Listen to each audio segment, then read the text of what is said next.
Hello, good morning, नमस्कार। सभी का स्वागत है स्पिरिचुअलिटी मैटर्स अध्यात्म की ओर मेरे इस चैनल पे।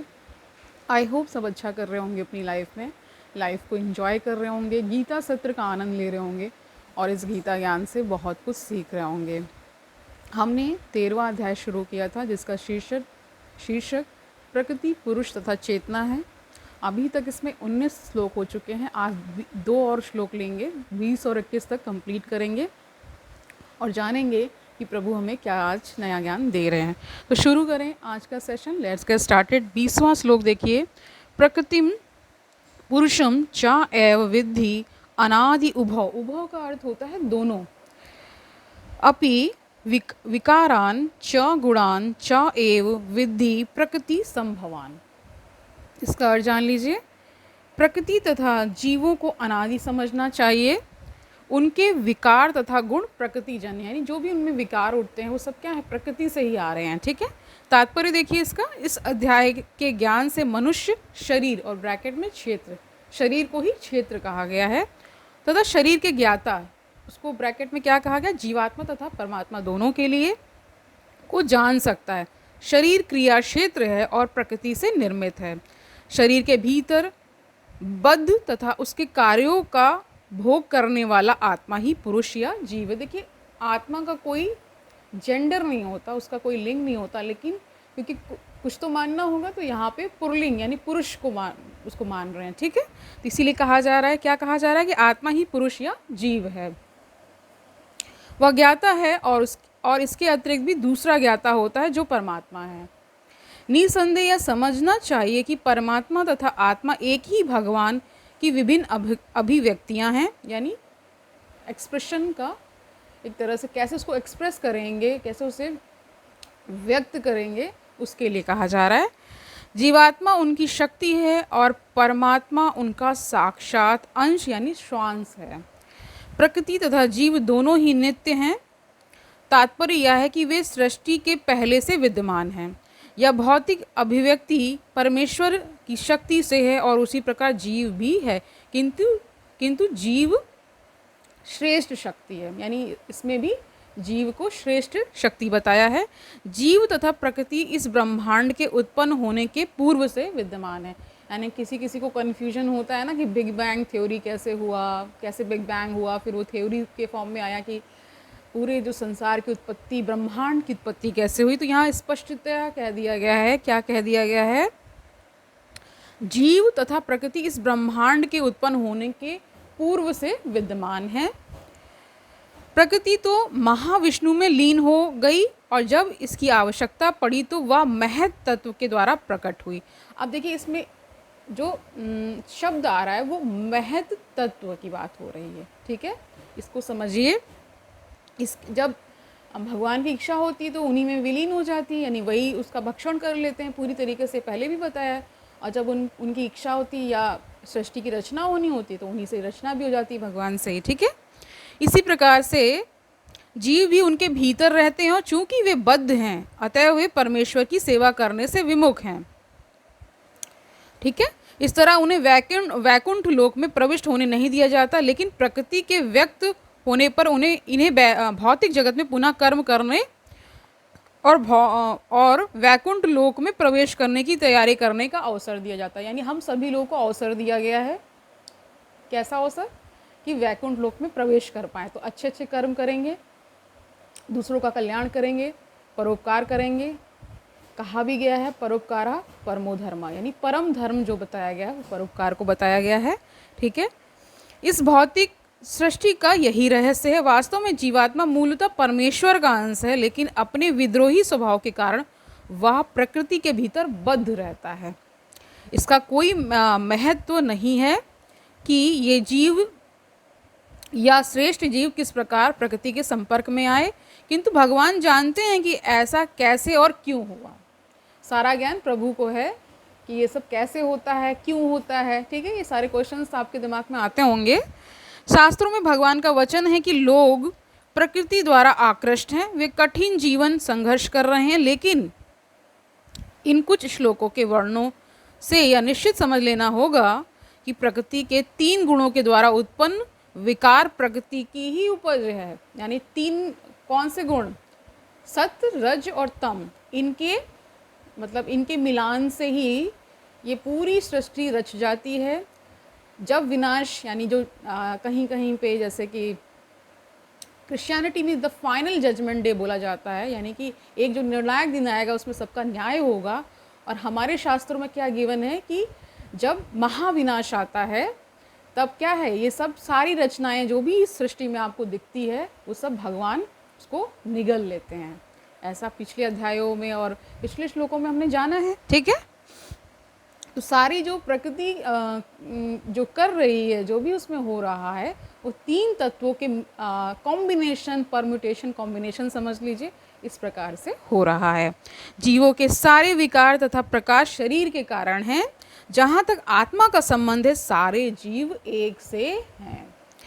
21वां श्लोक देखिए, कार्य कारण कर्तृत्वे हेतु प्रकृति उच्यते पुरुषा सुख दुखानाम भोक्तत्वे हेतु उच्यते। इसका पूरा अर्थ जानिए, क्या बता रहे हैं। प्रकृति समस्त भौतिक कारणों तथा कार्यों यानी परिणामों के हेतु कही जाती है और जीव यानी पुरुष ब्रैकेट में इस संसार में विविध सुख दुख के भोग का कारण कहा जाता है। तात्पर्य देखिए, जीवों में शरीर तथा इंद्रियों की विभिन्न अभिव्यक्तियां प्रकृति के कारण हैं। कुल मिलाकर 84 लाख ना 84 लाख विभिन्न भिन्न भिन्न योनियां हैं, ये तो सबको पता होगा। और ये सब क्या है, प्रकृति जन्य, यानी प्रकृति से ही सारी चीज़ें उत्पन्न हो रही हैं। जीव के विभिन्न इंद्रिय सुखों से ये योनियां मिलती हैं। जो इस प्रकार इस शरीर या शरीर में रहने की इच्छा करता है, जब उसे विभिन्न शरीर प्राप्त होते हैं तो वह विभिन्न प्रकार के सुख तथा दुख भोगता है। यानी कि हमारी इच्छा के अनुसार ही सारा क्या होता है, पता तो नहीं चलता कि दुख भी हमारी, भाई आपने मान लीजिए कोई चीज़ निश्चय की मुझे चाहिए और नहीं मिली तो दुख होगा, मिल गई तो सुख होगा, ठीक है। यही कारण है कि हम ही सब कर रहे होते हैं और पता नहीं चल रहा होता है, क्योंकि बहुत सूक्ष्म अंदर मंथन चलता है ना। और फिर धीरे धीरे क्या होता है, हम उसी में क्या हो जाते हैं, सहज हो जाते हैं। जैसे सोचने की जो विधि है वो अन्य जीवों में तो उतनी कहते हैं कि डोमिनेंट नहीं है। हम ही ज़्यादा, हम ही को कहा जाता है ना, मनुष्य योनि को ही कहा जाता है कि वो सोच सकता है, वो मनन चिंतन कर सकता है। इसीलिए इसी योनि में भगवत प्राप्ति का लक्ष्य बनाया जा सकता है, अन्य किसी योनि में ये पॉसिबल नहीं है, ठीक है। तो वही कह रहे हैं, जब उसे विभिन्न शरीर प्राप्त होते हैं तो वह विभिन्न प्रकार के सुख तथा दुख भोगता है। उसके भौतिक सुख दुख उसके शरीर के कारण होते हैं, स्वयं उसके कारण नहीं। उसकी मूल अवस्था में भोग में कोई संदेह नहीं रहता, अतएव वही उसकी वास्तविक स्थिति है। वह प्रकृति पर प्रभुत्व जताने के लिए भौतिक जगत में आता है। वैकुंठ लोक में ऐसी कोई वस्तु नहीं होती। वैकुंठ लोक शुद्ध है, वैकुंठ लोक को शुद्ध बताया गया है। किंतु भौतिक जगत में प्रत्येक व्यक्ति विभिन्न प्रकार के शरीर सुखों को प्राप्त करने के लिए कठिन संघर्ष में रत रहता है। यह कहने से बात और स्पष्ट हो जाएगी कि यह शरीर इंद्रियों का कार्य है, यानी सारी इंद्रियां जो हैं वही इस शरीर को चला रही हैं। उसी शरीर भी उनसे इतना आकर्षित है, इतना मिला हुआ है कि पता ही नहीं चलता ना,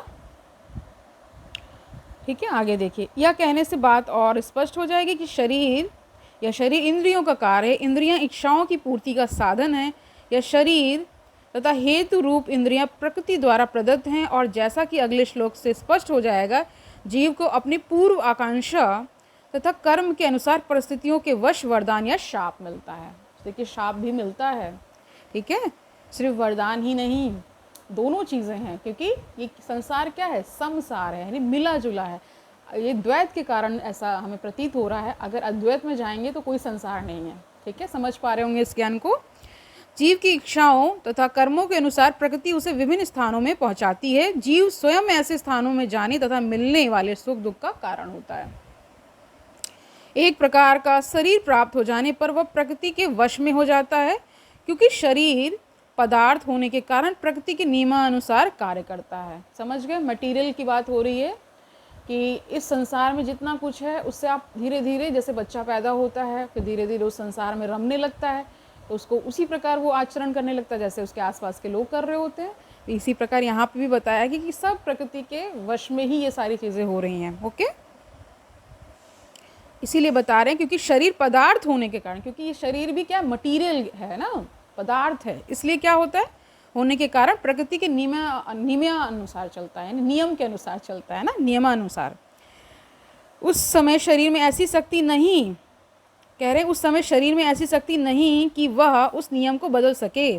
मान लीजिए कि जीव को कुत्ते का शरीर प्राप्त हो गया, जो ही वह कुत्ते के शरीर में स्थापित किया जाता है उसे कुत्ते की भांति आचरण करना होता है। ठीक है, इसका जो स्त्रीलिंग है ना, तो उसमें क्या है कि उनका उन्हीं योनि के प्रति आकर्षण होगा। ये भी प्रकृति जन्य ही है, जो भी आप देख पा रहे होते हैं कि मान लीजिए मनुष्य योनि में है तो स्त्री पुरुष का जो आकर्षण है, और अन्य योनियों में भी जो आकर्षण है वो भी प्रकृति से ही मिलता है, यानी ये वो नेचुरली आ जाता है। जैसे वो शरीर प्राप्त होगा उसी प्रकार उसमें सारी चीज़ें आने लगती हैं। ठीक है, तो यही बता रहे उसे कुत्ते की भांति आचरण करना होता है, वह अन्यथा आचरण नहीं कर सकता। यदि जीव को शूकर का शरीर, शूकर यानी कि सुअर को बोला जाता है, यदि जीव को शूकर का शरीर प्राप्त होता है तो वह मल खाने तथा शूकर की भांति रहने के लिए बाध्य है। अब जैसे मान लीजिए शूकर का शरीर प्राप्त हो गया तो उसी प्रकार आचरण होगा, मल खाएगा, इधर उधर घूमेगा। ठीक है, और जैसे और सारे जो उनके प्रजनन के विषय हैं उसमें वो आसक्त हो जाता है। ठीक है, समझ गए होंगे। इसी प्रकार यदि जीव को देवता का शरीर प्राप्त हो जाता है तो उसे अपने शरीर के अनुसार कार्य करना होता है। यही प्रकृति का नियम है, यानी सब हम सब जितने भी जीव हैं वो सब प्रकृति के नियम, जो नियम हैं उनसे बंधे हुए हैं। ठीक है, उसके पार नहीं जाया जा सकता। वो केवल तभी पॉसिबल है जब जागरण हो जाए, और जागरण सिर्फ केवल मनुष्य योनि में ही पॉसिबल है। लेकिन समस्त परिस्थितियों में परमात्मा जीव के साथ रहता है। वेदों में मुंडक उपनिषद इसकी व्याख्या इस प्रकार की गई है। ठीक है, वेदों में मुंडक उपनिषद में इसकी व्याख्या इस प्रकार की गई है। क्या देख लीजिए, द्वा सुपर्णा सयुजा सखाया, यानी परमेश्वर जीव पर इतना कृपालु हैं कि वह सदैव क्या कह रहे हैं, जीव के साथ रहता है और सभी परिस्थितियों में परमात्मा रूप में विद्यमान रहता है। तो आज के लिए इतना ही रखते हैं।